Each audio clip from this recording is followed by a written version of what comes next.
if any of these questions are answered, how will the world know?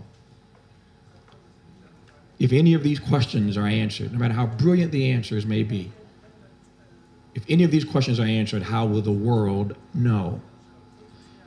I thought about that question just a moment ago sitting here, because as I look around this room, with all of the brilliance that we have in this room, and with all that has been articulated, if in fact in this room we have critical answers to probing questions that are challenging the world, and I believe we do, and I know that I've heard some responses, some ideas that I think can help us address many of the problems that we face in the world today. But if any of these issues that we address as members of the global society come forth, how does the world know? How do we get that out?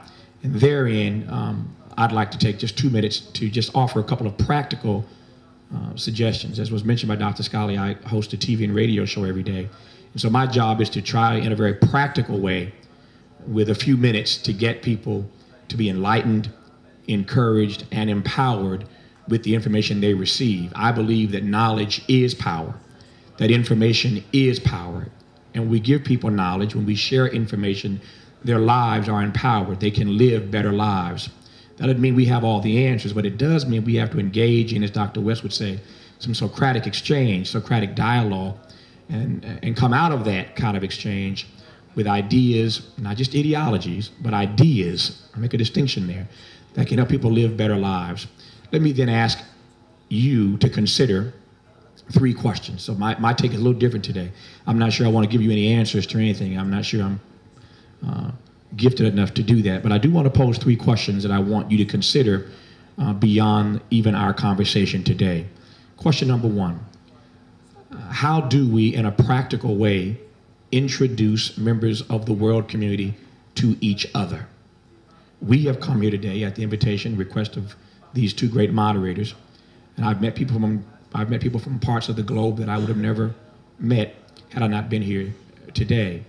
But how do we practically, number 1, introduce persons of this world community to each other and to the ideas that we want them to consider? Number 2, how do we get persons to re-examine the assumptions that they hold? It's clear that each of us brings assumptions to the table. That's clear even in this room. But dialogue is predicated, it seems to me, on the fact that somehow, some way, we have to figure out how we get persons to re-examine the assumptions that they hold. Nothing wrong with those assumptions, but how do we get persons to rethink them, to re-examine them? Thirdly, how do we help people then to expand their inventory of ideas? I mentioned a moment ago, there's a crucial distinction in my mind, at least, between ideas and ideology. What's wrong with the world in so many ways is that we are so wed to ideology that we look right past good ideas. So let me repeat again. How do we introduce members of our global society to each other? Number 2, how do we get folk to re-examine the assumptions that they hold? Number 3, how do we help people to expand their inventory of ideas? Those are 3 questions that I'd like for us to consider. Let me just offer this finally, by way of what I have been thinking with regard to those questions, in no particular order. Number 1, for those of us who are in this room, I want to be very practical about what we can do when we leave here. I appreciate being at conferences like these, but at the end of the day, when we leave, each of us, it seems to me, needs to, how might I put this, we need to assign ourselves. Each of us needs to assign ourselves to continue what was started in this place, So 1, it seems to me that each of us has to recommit ourselves to asking the questions that other folk won't ask. Someone yesterday termed it being audacious. I'll take that. But by any other definition, by any description, we have to commit ourselves to asking the questions that other people will not ask. Some of our leaders won't even talk to leaders of other countries. So if the leaders aren't going to talk to each other, we have to ask those questions that need to be asked. We have to raise the issues that folk are too paralyzed to discuss. So key issues that we have to raise. beyond this room. Beyond this room.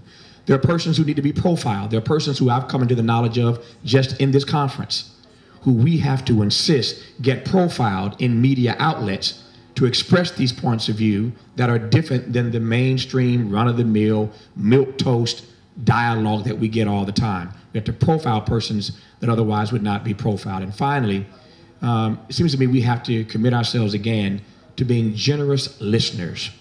To being generous listeners. A young person asked me the other day, what makes a good talk show host?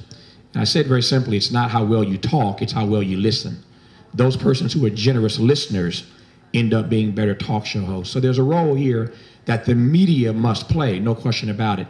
But it's those of us in this room, those of us who care about these issues, who are passionate about these issues, who have to push the media by asking questions, raising issues, insisting that other persons with different points of view be profiled, by being generous listeners. There's a role that, practically speaking, each of us must play if we're going to make the media respond to the kinds of issues that we think the media ought to be discussing rather than the run-of-the-mill stuff we get every day. But I thank you for the opportunity.